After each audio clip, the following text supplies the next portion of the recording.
Dois irmãos agricultores que colheram as suas lavouras. Um casado com vários filhos, outro solteiro. E de repente, aquele que era o irmão casado pensou à noite: eu sou casado, eu tenho esposa, eu tenho filhos, tem muita gente para cuidar de mim, meu irmão está sozinho, eu vou ajudá-lo. E ele pensou: à noite eu vou me levantar, e vou lá no meu celeiro, vou pegar um saco de cereais, e vou levar para o armazém do meu irmão, para o celeiro do meu irmão, para ajudá-lo, de forma secreta, para que ele não saiba. Só que naquela mesma noite, o irmão, que era solteiro, pensou assim: eu sou sozinho, eu não preciso de tanta coisa, meu irmão é casado, tem esposa para cuidar, tem filhos para cuidar, ele precisa mais do que eu vou fazer o seguinte: eu vou me levantar à noite, vou lá no meu celeiro, vou pegar um saco de cereal, e vou levar e colocar lá no celeiro do meu irmão. Assim fizeram, dia após dia, semanas após semana, e eles ficavam encantados. Gente, está acontecendo um milagre. Quanto mais eu ofereço para o meu irmão, mais eu tenho. Até que um dia os dois irmãos cruzaram no caminho, cada um com um saco nas costas. Eles se abraçaram, eles choraram, porque viram ali o milagre do amor. Milagre do amor. Que espírito deve reinar entre nós? Que postura devemos ter como igreja, que está acolhendo, que está recebendo tantas pessoas de diversos lugares, para somarem conosco, nesta família da fé? E penso eu que esse texto retrata aquilo que devemos continuar sendo para a glória de Deus. Então leia comigo, por gentileza, uma só voz, João 13, 34 e 35, vamos juntos? Novo mandamento vos dou, que vos ameis uns aos outros, assim como eu vos amei, que também vos ameis uns aos outros. Nisto conhecerão todos que sois meus discípulos, se tiverdes amor uns aos outros. Meus irmãos, aquele que foi considerado o maior intérprete do cristianismo do século XX, Francis Schaeffer, disse com acerto que o amor é a apologética final. O amor é o argumento irresistível. E Jesus Cristo corrobora com esta ideia ao afirmar: nisto conhecerão todos que sois meus discípulos, se tiverdes amor uns pelos outros. A Bíblia nos informa que o amor é o maior de todos os mandamentos. Amarás, pois, o Senhor teu Deus de toda a tua alma, de toda a tua força, de todo o teu entendimento, e amarás ao teu próximo como a ti mesmo. Este é o maior de todos os mandamentos. Na verdade, o amor é o cumprimento da própria lei, é a síntese, é a essência da própria lei de Deus. Por exemplo, os 4 primeiros mandamentos do Decálogo retratam para nós o nosso amor a Deus, porque quem ama a Deus não vai ter outros deuses, é fiel ao Deus único. Quem ama a Deus não vai fazer imagens de escultura, contrariando o seu ensino, a sua orientação, seu preceito. Quem ama a Deus vai honrar o nome de Deus e não tomar o nome de Deus em vão. Não vai fazer chacota nem piada com o nome santo de Deus. Quem ama a Deus se deleita nele, vai ter prazer em ter o dia consagrado ao culto a Deus, para buscar a face de Deus, para se deleitar em Deus e ter prazer nele. Mas do 5º ao 10º mandamento, retrata o nosso amor ao próximo, E o nosso amor ao próximo tem que começar dentro de casa. Honra teu pai e tua mãe. Quem ama o próximo, respeita a vida dele, não matarás. Quem ama o próximo, ama e respeita a sua honra, não adulterarás. Quem ama o próximo, respeita a propriedade privada do próximo, não furtarás. Quem ama o próximo, respeita o seu nome, a sua honra, não dirás falso testemunho. Quem ama o próximo, não deseja e não cobiça o que é do próximo, não cobiçarás. Na verdade, irmãos, o amor é uma espécie de check-up necessário que nós precisamos fazer continuamente na nossa alma, para revelar o nosso verdadeiro cristianismo. Amamos, cumprimos o maior mandamento. Qual foi a última vez que você colocou o prumo de Deus, a régua do Espírito Santo no seu coração, para saber se verdadeiramente você é um discípulo?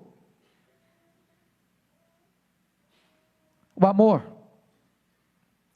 é a espécie de oxigênio do reino de Deus, é o sistema circulatório do corpo de Cristo, porque você e eu somos conhecidos como verdadeiros crentes no Senhor Jesus, não apenas pela teologia que nós professamos, mas pelo amor que nós nutrimos uns pelos outros. Na verdade, o amor é a própria essência da vida cristã e a marca de um crente maduro. Quando eu leio as cartas do apóstolo Paulo às igrejas, normalmente ele agradece a Deus pelas marcas da maturidade, quais sejam amor, fé e esperança. E quando você vê o argumento do apóstolo Paulo, ele diz que uma igreja madura não é apenas aquela que conhece mais, mas é aquela que demonstra o seu conhecimento pela prática do amor.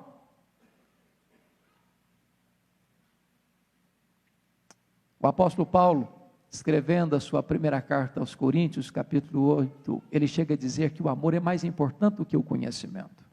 Não que Paulo desprezasse o conhecimento, aliás, ele foi o grande apóstolo que mostrou-nos as profundezas das verdades divinas, mas ele diz que o amor incha, ensoberbece. O conhecimento incha e ensoberbece, mas o amor edifica.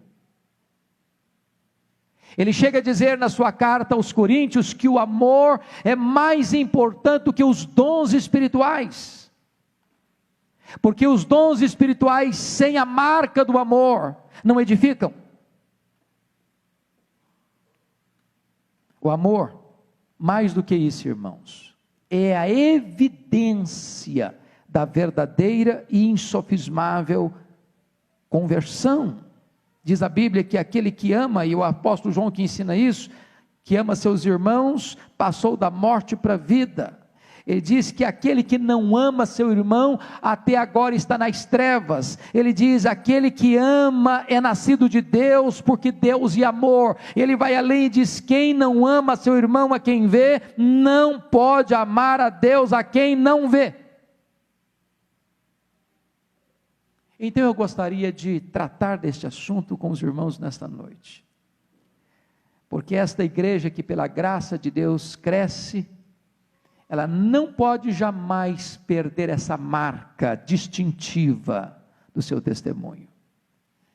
Vamos ver que quando a Bíblia fala em amar o próximo, existe o primeiro degrau nisso que diz o seguinte: amarás o teu próximo como a ti mesmo. Esse é o requisito mínimo. Porque lá na antiga dispensação havia uma espécie de lei da retribuição que dizia o seguinte: olho por olho, dente por dente, pé por pé, queimadura por queimadura. Agora a Bíblia diz assim: o teu próximo como a ti mesmo. O que significa isso, irmãos? É que nós deveríamos considerar uns aos outros em honra. A ética da igreja cristã é o outro na frente do eu. E eu quero lhes dizer que só o início desta prática do amor pode nos conduzir a um grande reavivamento espiritual. Eu ilustro isso. O reavivamento na Coreia, em 1907, começa com esse assunto. Vocês se lembram como naquela época aquele país estava assolado pela guerra, a invasão de um país estrangeiro, que promoveu massacres, torturas. Os crentes eram decapitados, os crentes eram empurrados para dentro dos templos e queimados vivos dentro do templo. E os pastores ficaram amargurados, tristes, porque o mundo inteiro vendo esse massacre e não se moveu para que isso fosse estancado. Então a liderança se reuniu num retiro espiritual e todos amargurados, tristes, com o coração pesado, e de repente eles começaram a estudar a primeira carta de João e começaram a entender a necessidade do amor, do perdão uns aos outros, e exatamente essa torrente, esse batismo de amor que veio sobre eles, trouxe sobre aquela igreja um poderoso avivamento que já dura mais de 100 anos. Amar o próximo como a si mesmo. Mas notem que você, ao amar o próximo, é mais do que amar o irmão. Quem é o próximo? Pode ser a sua família, pode ser o seu vizinho, pode ser o seu colega de trabalho, pode ser o seu colega de escola, pode ser o membro da sua igreja, mas pode ser até seu desafeto. Esse é o próximo. A Bíblia nos ensina, queridos, que se o seu inimigo tiver fome, você deve dar a ele de comer. Se ele tiver sede, você deve dar a ele de beber. O amor não é uma questão de palavras, mas é uma questão de ação.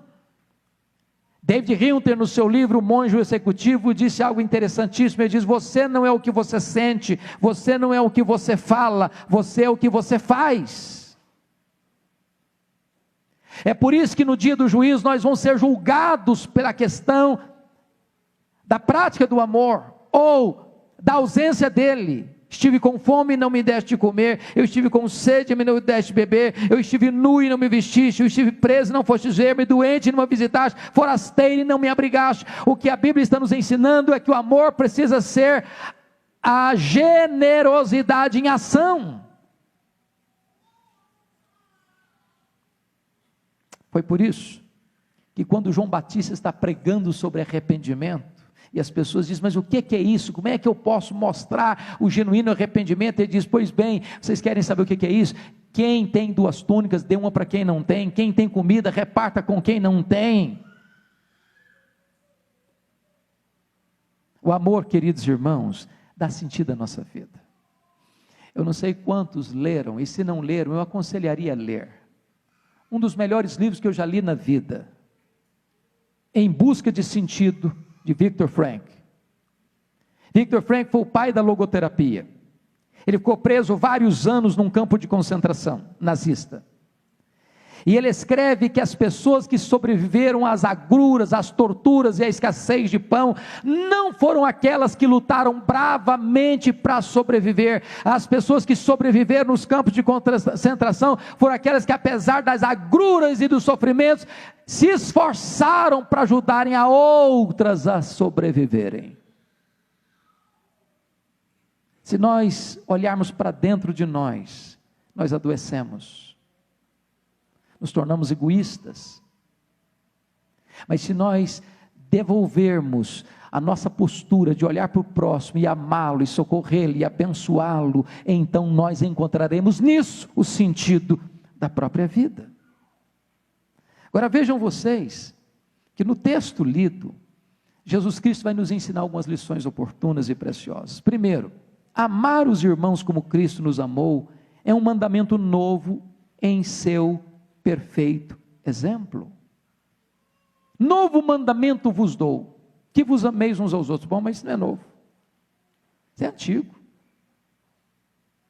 Mas por que novo? Novo por causa do seu perfeito exemplo. Novo mandamento vos dou, que vos ameis uns aos outros, assim como eu vos amei. E como é que Jesus nos amou? Mais do que a si mesmo. Ele amou-nos e deu sua vida por nós. Como é que Deus nos amou? Ele nos amou e entregou o seu Filho, não poupou o seu próprio Filho.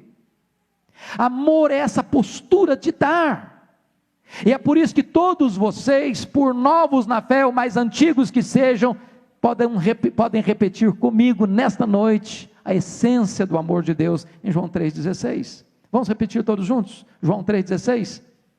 Porque Deus amou o mundo de tal maneira que deu o seu Filho unigênito, para que todo que nele crê não pereça, mas tenha a vida eterna.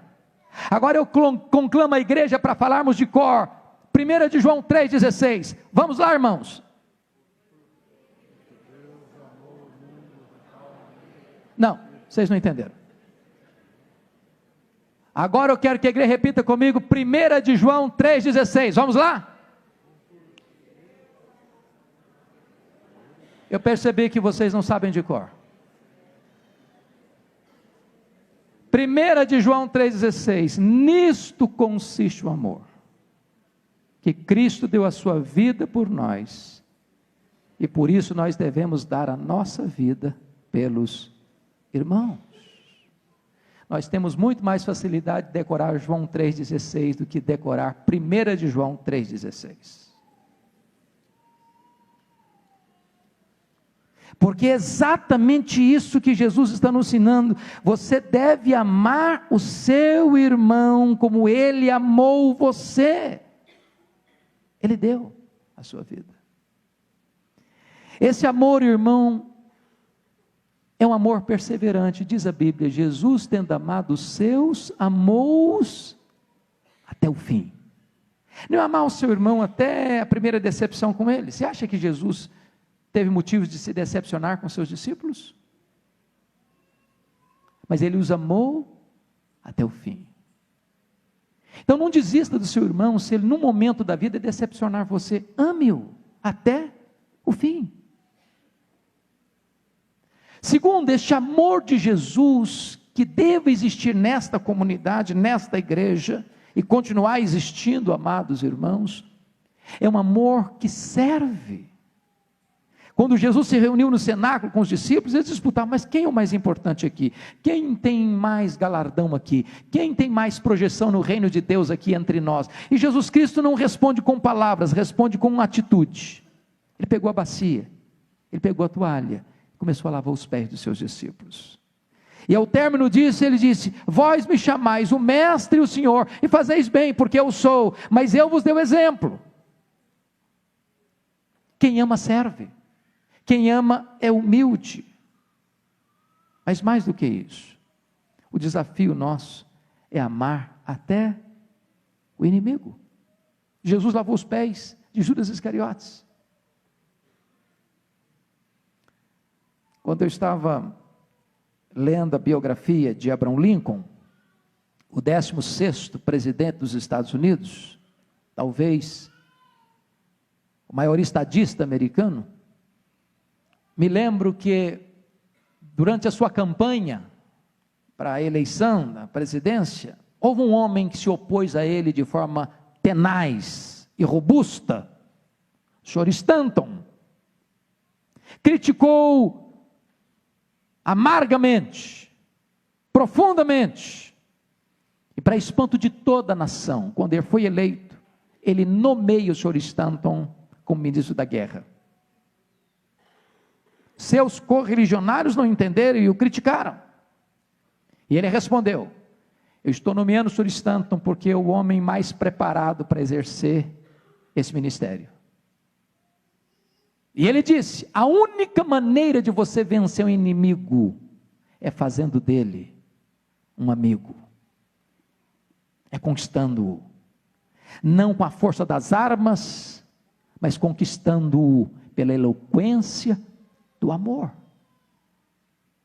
Quando Abraham Lincoln foi assassinado no dia 14 de abril de 1865, quem fez o discurso à cabeceira do caixão de Lincoln foi o Sr. Stanton,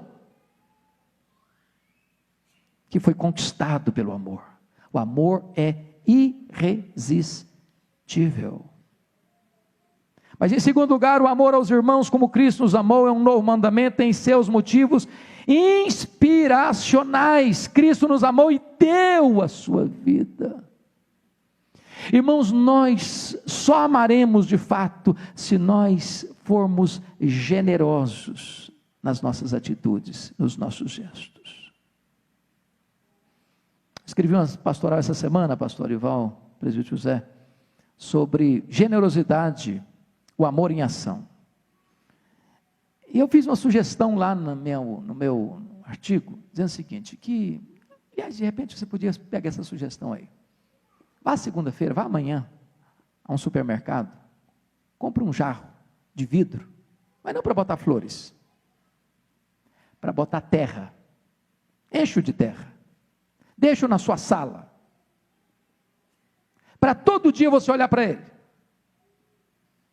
e você lembrar-se de onde você veio do pó, e você se lembrar para onde você vai, você volta para o pó, para lembrar a você todo dia quem você é pó. Se nós viemos do pó e se nós voltaremos para o pó, posso lhes garantir que entre pó e pó não tem margem para soberba. Mas mais, se nós viemos do pó e voltaremos ao pó, e se nós não trouxemos nada e nós não levaremos nada, logo nós não somos donos de nada.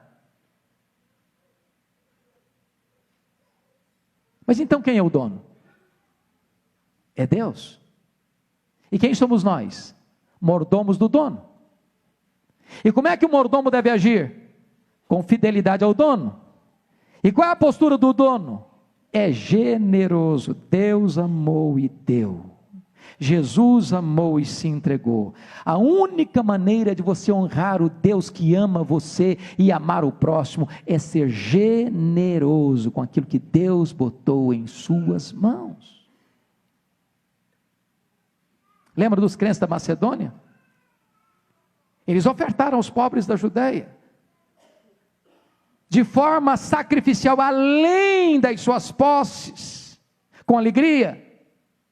Porque diz a Bíblia que eles se deram primeiramente ao Senhor e depois à causa de Deus. Primeiro você leva o seu coração, depois você leva as suas mãos e a sua generosidade. Mas irmãos queridos, terceiro lugar, amar os irmãos como Cristo nos amou é um novo mandamento em seus gloriosos resultados. E Jesus disse: nisto conhecerão todos que sois meus discípulos. Eu dou graças a Deus, pastor Arival, por fazer parte desta igreja, por ver o zelo que esta igreja tem pela palavra de Deus, por ver o zelo que esta igreja tem pelo amor fraternal, por ver a alegria com que cada pessoa é recebida nesse rebanho, por perceber que as portas desse templo, quase todo dia da semana, se não todo dia da semana, estão abertas para dizer: venha, você é bem-vindo aqui, você é amado aqui, você é importante aqui. E eu posso lhes garantir, meus amados, que a prática do amor entre nós é certamente a maior agenda missionária e evangelizadora desta igreja. Os nossos sermões não teriam eficácia se as pessoas que entrarem por esses portais não vissem no semblante de cada um de nós um sorriso acolhedor, um abraço acolhedor, uma postura de amor, que se importa com o próximo, que serve ao próximo. Notem vocês, que nós somos conhecidos não pela nossa ortodoxia, como a igreja de Éfeso, não pela nossa liturgia e dons, como a igreja de Corinto, mas pelo amor. Pelo amor. E foi Jesus Cristo quem disse isso: Pai, eu rogo para que eles sejam um, como nós somos um, para que o mundo creia que tu me enviaste. É claro que nós somos diferentes.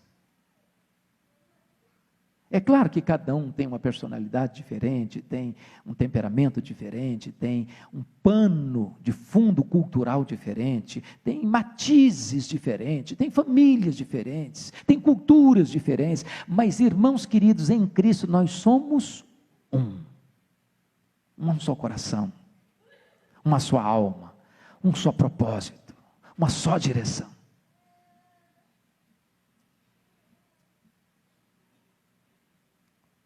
O Juan Carlos Ortiz, num dos seus livros, ilustra isso de uma maneira muito singela, mas muito prática, para a gente entender. Ele diz o seguinte: pensa comigo nas batatas inglesas, são tubérculos que produzem, e quando você arranca um pé de batata, você tem várias batatas. Umas maiores, outras menores, umas mais ásperas, outras mais lisas. Embora todas batatas, mas diferentes. Aí o agricultor arranca essas batatas, coloca-as numa caixa, elas estão juntas, coladas, comprimidas, mas cada uma diferente da outra. Aí se põe num saco de 30, ou 20, ou 50, ou 60 quilos, não importa, e vai para a Ceasa, ou vai para a Ceagesp. E lá elas estão juntas, coladas umas nas outras, mas distintas, diferentes. Aí a dona de casa vai lá no supermercado e compra 1 quilo, 2 quilos, põe numa sacola, bota na geladeira, elas estão próximas, juntas, mas são diferentes. Aí a dona de casa casca as batatas, cozinha as batatas, e faz um purê de batatas. Agora elas estão juntas. Você não sabe quem é a maior, quem é a menor, quem é a mais bonita, quem é aquela que é mais áspera. Estão juntas. Nós somos um. Nós somos um. E Jesus Cristo disse: quando nós formos um, então o mundo vai crer que o Pai enviou Jesus. Eu quero concluir minha fala dizendo para a nossa querida e amada igreja, que ao continuarmos exercendo o amor, Deus pela sua graça vai nos enviar mais e mais pessoas. E foi tão bom ver aqui pessoas sendo treinadas para cuidar de gente, porque todos nós temos o compromisso de cuidar daqueles que chegam, de amá-los, de recebê-los, de acolhê-los, de abençoá-los, para que esta família se multiplique para a glória de Deus. Para que esta família ame as pessoas, ame a cidade de São Paulo, ame as pessoas machucadas e feridas dessa cidade, para que elas possam saber que aqui tem um porto seguro para a alma delas, e que ao chegarem aqui, elas encontrarão um abraço, não para julgá-las, não para condená-las, mas para amá-las, para socorrê-las, e para ajudá-las nessa gloriosa caminhada da vida cristã. O amor produz grandes milagres. E eu quero concluir com a história, talvez um conto. 2 irmãos agricultores que colheram as suas lavouras. Um casado com vários filhos, outro solteiro. E de repente, aquele que era o irmão casado pensou à noite: eu sou casado, eu tenho esposa, eu tenho filhos, tem muita gente para cuidar de mim, meu irmão está sozinho, eu vou ajudá-lo. E ele pensou: à noite eu vou me levantar e vou lá no meu celeiro, vou pegar um saco de cereais e vou levar para o armazém do meu irmão, para o celeiro do meu irmão, para ajudá-lo, de forma secreta, para que ele não saiba. Só que naquela mesma noite o irmão, que era solteiro, pensou assim: eu sou sozinho, eu não preciso de tanta coisa, meu irmão é casado, tem esposa para cuidar, tem filhos para cuidar, ele precisa mais do que eu vou fazer o seguinte: eu vou me levantar à noite, vou lá no meu celeiro, vou pegar um saco de cereal e vou levar e colocar lá no celeiro do meu irmão. Assim fizeram, dia após dia, semanas após semana, e eles ficavam encantados. Gente, está acontecendo um milagre. Quanto mais eu ofereço para o meu irmão, mais eu tenho. Até que um dia os dois irmãos cruzaram no caminho, cada um com um saco nas costas.